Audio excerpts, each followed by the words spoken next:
नमस्कार दोस्तों, आज फिर से मेरे चैनल गोल्डन कहानी में आपका स्वागत है। मिथिला के राजा जनक परम तपस्वी, प्रतापी, दयालु और प्रजावत्सल थे। उनके राज्य में वैभव, न्याय, लक्ष्मी और धर्म का वास था। प्रजा सुखपूर्वक जीवन यापन कर रही थी।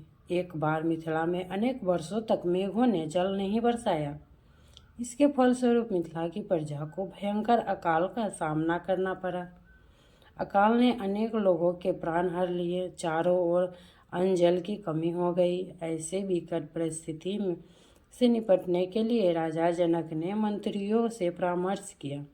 मंत्रियों ने कहा, राजन, लगता है हमारे किसी कार्य से देव इंद्र रुष्ट हो गए हैं, इसलिए हमें उनके कोप का सामना करना पड़ रहा है। अतएव हे राजन, आप यज्ञ करके इंद्र को प्रसन्न करें।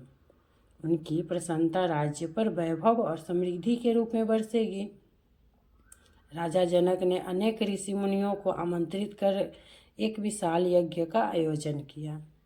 वेद मंत्रों के उच्चारण के साथ यज्ञ अग्नि में आहुति पड़ने लगी। पूजा अर्चना से दसों दिशाएं गुंजायमान होने लगी। यज्ञ में अंतिम दिन देवराज इंद्र स्वयं यज्ञाग्नि से प्रकट हुए और जनक को संबोधित करते हुए बोले, राजन, तुम्हारे यज्ञ में मैं पूर्णतः संतुष्ट हूँ। कल प्रातःकाल तुम खेत में स्वयं हल चलाकर मेरा स्वागत करना। मैं भरपूर वर्षा द्वारा मिथिला के अकाल को समाप्त कर दूंगा। यह कहकर इंद्र अंतर्धान हो गए। दूसरे दिन प्रातःकाल महाराज जनक खेत में हल चलाने लगे। तभी उनका हल पृथ्वी में दबी किसी वस्तु से टकराया। जब उस स्थान को खोदा गया तो वहां से एक संदूक निकला।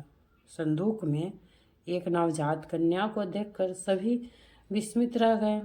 राजा जनक ने जैसे ही उस कन्या को गोद में लिया, भयंकर गर्जन करते हुए मेघ उबर आए और मूसलाधार वर्षा होने लगी। देखते ही देखते मिथिला पुनः हरी भरी हो गई।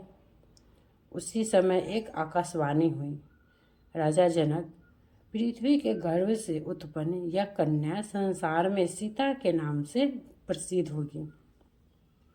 तुम इसे पुत्री के रूप में स्वीकार करो। तदंतर सीता को लेकर राजा जनक महल में लौट आए और अपनी रानी सुनैना के साथ उसका लालन पालन करने लगे।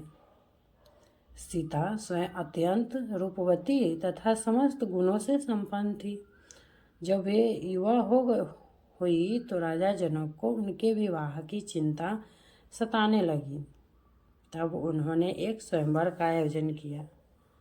इसमें उन्होंने महर्षि परशुराम द्वारा प्रदत्त भगवान शिव का धनुष रखा और घोषणा करवाई कि जो राजकुमार उस धनुष को उठा लेगा वही सीता का वरण करेगा। अहल्या उद्धार के साथ महर्षि विश्वामित्र श्री राम और लक्ष्मण के साथ मिथिला में थे। जनक ने उन्हें भी स्वयंवर में आमंत्रित किया।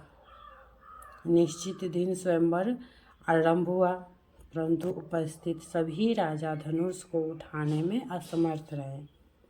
तब विश्वामित्र की आज्ञा से श्री राम ने देखते ही देखते धनुष को उठा लिया और प्रत्यंचा चढ़ाते समय वह तिनके की भांति टूट गया। चारों ओर श्री राम की जय जयकार होने लगी। जनक की आज्ञा पाकर सीता ने श्री राम के गले में वर्णमाला डाल दी।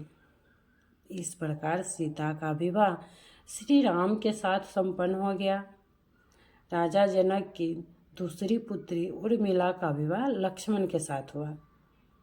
जब उनके भाई कुशध्वज की दो पुत्रियों मांडवी और श्रुतकीर्ति के विवाह क्रमशः भरत और शत्रुघ्न के साथ हुए। कहानी अच्छी लगी हो तो लाइक एंड सब्सक्राइब जरूर कीजिएगा।